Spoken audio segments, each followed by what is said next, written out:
Zee 24 तास एक पाऊल पुढे. नमस्कार. माणूस श्रीमंत असो अथवा गरीब, राजकारणी असो अथवा एखादा छोटासा कारकूर, पण त्याला त्याच्या जवळच्या व्यक्तीला काही इजा आजार झाला तर तो धावा करतो तो म्हणजे देवाचा आणि त्यानंतर डॉक्टराचा. म्हणून पूर्वीपासून आपण डॉक्टर आणि देव या एकाच नाण्याच्या दोन बाजू असं म्हणत आलो होतो. आता असं म्हणतो का? मात्र आता ह्या संपूर्ण डॉक्टरांच्या व्यवसायाला धंद्याचं स्वरूप आलंय का? जगात रुग्ण आणि डॉक्टर यांच्यात व्यावसायिक नव्हे तर धंदेवाईक अशा स्वरूपाचं नातं निर्माण झालेलं आहे. कदाचित ग्लोबलायझेशनचा तो परिणाम असेल. इतर क्षेत्रात जे होतंय ते आता मेडिकल प्रोफेशनमध्येही होत असेल. फॅमिली डॉक्टर ही संकल्पना आता संपुष्टात येऊनही बराच काळ झाला. मेडिकल कट प्रॅक्टिसचं त्याला ग्रहण लागलं. हे ग्रहण नक्की कोणामुळे निर्माण झालं आणि त्याहीपेक्षा आज हा विषय घ्यायला आम्ही का बरं उद्युक्त झालो? सामाजिक व्यवस्था या सर्व प्रकरणाला जबाबदार आहे का? मग यावर उपचार तरी कोणते? यासारख्या प्रश्नांचा वेध घेऊया धंदा है अब गंदा है या रोकठोक खास कार्यक्रमात.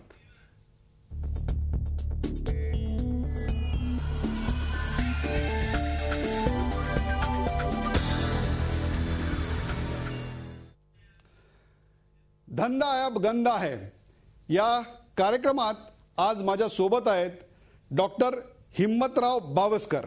डॉक्टर हिम्मतराव बावस्कर यांना संपूर्ण जग विंचवाच्या दंशावर त्यांनी जे संशोधन केलं त्याबद्दल ओळखतं. 64 अशा प्रकारचे शोधनिबंध त्यांनी कुठल्याही प्रकारचं फंडिंग न घेता केलेले आहेत. 20 वर्षाच्या सरकारी सेवेनंतर आज ते स्वतः खाजगी प्रॅक्टिस करतात आणि आजच्या कार्यक्रमाचं मूळ त्यांना आलेला अनुभव आणि त्याचं झालेलं राजरोसीकरण, त्याला मिळालेली एक प्रकारची राजमान्यता आहे. आज आपण त्यांच्याकडून जाणून घेणार आहोत की नेमकं काय घडलेलं होतं. आज या कार्यक्रमात मी पद्मश्री डॉक्टर तात्याराव लहाने यांनाही बोललोय. डॉक्टर तात्याराव लहाने हे एक विश्वनाथ नेत्ररोग तज्ज्ञ आहेत. 1.5 लाखाहून अधिक अशा प्रकारच्या डोळ्यावरच्या शस्त्रक्रिया त्यांनी केल्या आहेत. संपूर्ण भारत त्यांना नुसता पद्मश्री असला डॉक्टर असं ओळखत नाही तर सामाजिक बांधिलकी मानणारा आणि त्याहीपेक्षा सुद्धा अत्यंत प्रतिकूल परिस्थितीतून आदर्श बाळगत जे काही थोड्याफार व्यक्ती या जगात आज या प्रोफेशनमध्ये थोड्याफार टिकून राहिल्या आहेत त्यात डॉक्टर तात्याराव लहाने यांचा नंबर अतिशय वरचा आहे. माझ्यासोबत आहेत डॉक्टर स्वाती गाडगीळ. स्वाती गाडगीळ या इंडियन मेडिकल असोसिएशनच्या डोंबिवली ब्रँचच्या अध्यक्ष आहेत. आज जो मी कार्यक्रम करणार आहे त्याच्यावर नेमकी इंडियन मेडिकल असोसिएशनची भूमिका काय आहे याविषयी ते आपल्याशी बोलणार आहेत. कदाचित आज नाशिकहून आम्ही प्रयत्न करतोय. माझ्यासोबत श्याम आष्टेकर हे अभ्यासक आणि लेखक, आरोग्य आणि प्रशासन, भारत वैद्यक हे सुद्धा माझ्यासोबत कदाचित असणार आहेत. तिथे काही तांत्रिक अडचणी निर्माण झाल्या आहेत परंतु त्यांच्यापर्यंत आम्ही पोहोचण्याचा प्रयत्न करीत आहोत.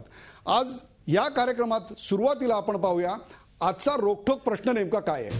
आजचा रोखठोक प्रश्न आहे, डॉक्टरांनी ठरवल्यास ते कट प्रॅक्टिसच्या सापळ्यातून बाहेर पडू शकतात का? डॉक्टरांनी ठरवल्यास ते कट प्रॅक्टिसच्या सापळ्यातून बाहेर पडू शकतात का? रोखठोक कार्यक्रमात आपलं मत मांडण्यासाठी www.facebook/G24 ला लाईक करा किंवा 24tas.com वर लॉग इन करा.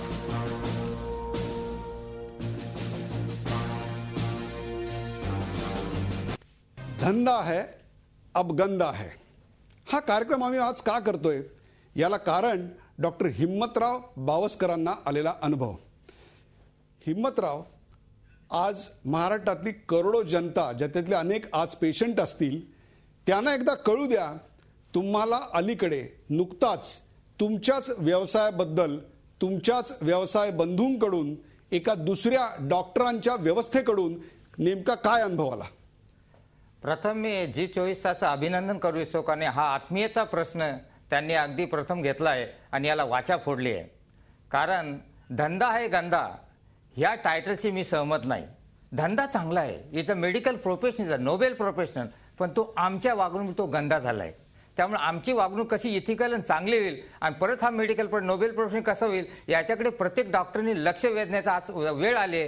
त्यामुळे ह्या अनइथिकल प्रॅक्टिसचा मला आलेला अनुभव मी तुमच्या पुढे मांडतो. काय आला अनुभव डॉक्टर? मी फेब्रुवारी महिन्यामध्ये माझ्याकडे एक रुग्ण आला. त्या रुग्णाला छाती दुखत होते. छाती दुखत असल्याने मी ईसीजी काढला. ईसीजी अगदी नॉर्मल होता म्हणून मी एक्सरे काढायला पाठवलं. एक्सरे काढल्यानंतर त्या एक्सरे मध्ये त्याच्या छातीमध्ये गाठ होती. ते लिम्फ नोडची गाठ होती असं रेडिओलॉजी सांगितलं. रेडिओलॉजी म्हणला याच्या पुढे सिटी स्कॅन करावं पडतं. म्हणून मी त्या रुग्णाला सांगितलं की तुझ्या पुढे सिटी स्कॅन करावं लागेल. सिटी स्कॅन छातीचं कुठेही कर. पुण्याने सिटी स्कॅन काढलं. सिटी स्कॅन काढल्यानंतर तिथे त्यांनी 4,000 रुपये भरले आणि 1 महिन्यात तोपर्यंत मी पेशंटचा सिटी स्कॅन वाचला, सगळं बघितलं, पेशंटला ट्रीटमेंट सुरू झाली. 1 महिन्यानंतर मला 1,200 रुपयाचा चेक त्या सिटी स्कॅन सेंटरवरून. डॉक्टर मी तुम्हाला ते थांबवतो. तुम्ही पेशंट तपासलात, त्याला सिटी स्कॅन करायला सांगितलं, त्यांनी पुण्यातल्या एका संस्थेत जाऊन तो सिटी स्कॅन केला. तो केल्यानंतर जवळपास महिन्याभराने आपल्याकडे 1,200 रुपयाचा चेक आला. कशा करता आला तो चेक आल्यानंतर ते चेक वाचला असता मी कशाबद्दल आला आय वॉज कन्फ्यूज. पण त्याच्यावर लिहिलं होतं प्रोफेशनल फी. म्हणलं प्रोफेशनल फी कशी असू शकते. मी परत त्या सेंटरला फोन लावला आणि त्यांनी सांगितलं की तुम्ही सुनीता वीर नावाची पेशंट पाठवला होता, त्याच्याबद्दल 1,200 प्रोफेशनल फी पाठवले. म्हणलं हा पेशंट मी तपासलाय, माझ्या कन्सल्ट आल्यानंतर मी तपासला, मी त्याला जी सर्व्हिस दिली त्याचे मला त्याने फी दिलेली आणि ही प्रोफेशनल फी कशी असेल. कारण सिटी स्कॅनचं ज्ञान मला नाही, मी काही तो एक्सरे किंवा सिटी स्कॅन वाचू शकत नाही, ती मशीन माझी, त्यामुळे हा प्रॉब्लेम फी असू शकत नाही. म्हणून तो चेक मी परत त्यांच्याकडे पाठवला आणि त्यांना रिक्वेस्ट केली की कृपा करून हा चेक तुम्ही त्या पेशंटच्या नावावर पाठवा. त्यांनी तो चेक त्यांच्या नावावर पाठवा, कन्सेशन म्हणून असं लिहून त्या स्त्रीचा त्या पेशंटचा चेक माझ्यावर मी चेक त्या पेशंटला परत दिला. परंतु इथे संपलं नाही. म्हणजे डॉक्टर बावस्कर आपण स्टेप बाय स्टेप जाऊया. म्हणजे अशा प्रकारची कन्सेशन्स मिळत असतात आणि ती डॉक्टरांना मिळत असतात आणि डॉक्टरांनी जर सांगितलं एखाद्या स्कॅनिंग सेंटरला, एखाद्या रोग निदान करणाऱ्या, चाचण्या करणाऱ्या ज्या काही पॅथॉलॉजी लॅब आहेत त्यांना की मला हा तुम्ही देऊ नका, त्याच्याऐवजी तो पेशंटला द्या, तर तो दिला जातो. पेशंटला दिला जातो. परंतु डॉक्टरमध्ये तेवढी हिंमत पाहिजे नाकारण्याची. हो, तुम्ही काय पत्र लिहिलं तो त्यांना? ते पत्र फार महत्वाचं लिहिलं. मी तुम्हाला ते वाचून दाखवतो. जरूर. डॉक्टर बावस्करांना आलेला अनुभव आपण पाहतोय. त्यांनी रेफर केलेल्या पेशंटला सिटी स्कॅन झाल्यानंतर त्या सिटी स्कॅन पुण्यातल्या सिटी स्कॅन अतिशय प्रख्यात अशा सिटी स्कॅन सेंटरकडून 1,200 रुपयाचा चेक आला. का तर त्यांनी तो पेशंट त्यांच्याकडे रेफर केलेला होता. त्या रेफर केलेल्या पेशंटच्या रेफर करण्याबद्दल त्यांना ते पैसे मिळाले होते, ते त्यांनी घेतले नाहीत. बघूया त्यांनी काय नेमकं पत्र लिहिलं. त्या सेंटरला मी रिक्वेस्ट केली की I am working in a rural area since 1978.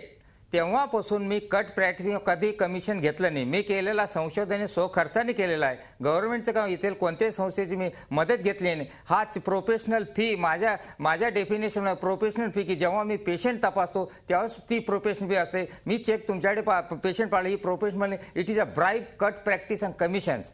Not make me slaves of this your CAT scan machine. So I will by referring a patient just refer केलं म्हणून आमच्यावर उपकार झाले. कारण सिटी स्कॅन केलं, मॉडर्न युनिव्हर्सिटी केले, त्यामुळे या पेशंटचं सिटी स्कॅन तपासणी करणं योग्य केल्यामुळे त्या पेशंटचा फायदा होणार आहे. तुम्ही 1,200 मला पाठवलं म्हणजे पेशंट पाठवण्यासाठी मला तुम्ही पैशाचं हे दाखवली आहे, लालच दाखवले आणि याच्यानंतर असं करणं योग्य नाही. कारण महात्मा गांधींनी म्हटलंय की आपल्याला हवे तेवढंच ठेवा, आपल्याला नको असलेले ते घेऊ नका. आणि या महात्मा त्याच्या ग्रामीण भागात देशामध्ये कृपा करून असं शिकू नका आणि हे पैसे परत पाठवून त्या रुग्णाला परत द्यावे अशी मी त्यांनी रिक्वेस्ट केली आणि ते पैसे परत त्यांनी पाठवले. परंतु हे पाठवत असताना मला एवढं वाईट वाटलं की आय वॉज डिमोरलाइज.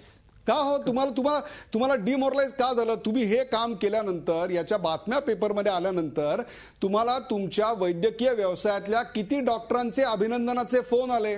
फार कमी डॉक्टर आले. त्यातले 2-3 बोटावर घेतले डॉक्टर. एक मध्ये अमित होरा यांना अगदी फोन लावून मला सांगितलं की हे फार चांगलं तू केलंय, गो अहेड. बाकी दुसऱ्या डॉक्टरचे नॉन मेडिकलचे खूप आले. हिम्मतराव बावस्कर, तुम्हाला अवघा महाराष्ट्र ओळखतो, अनेक डॉक्टर तुम्हाला ओळखतात. त्यांच्यापैकी एकाही डॉक्टरनं तुमचं अशा प्रकारच्या व्यवस्थेची काळी बाजू समोर आणल्याबद्दल तुमचं साधं अभिनंदनही केलं नाही.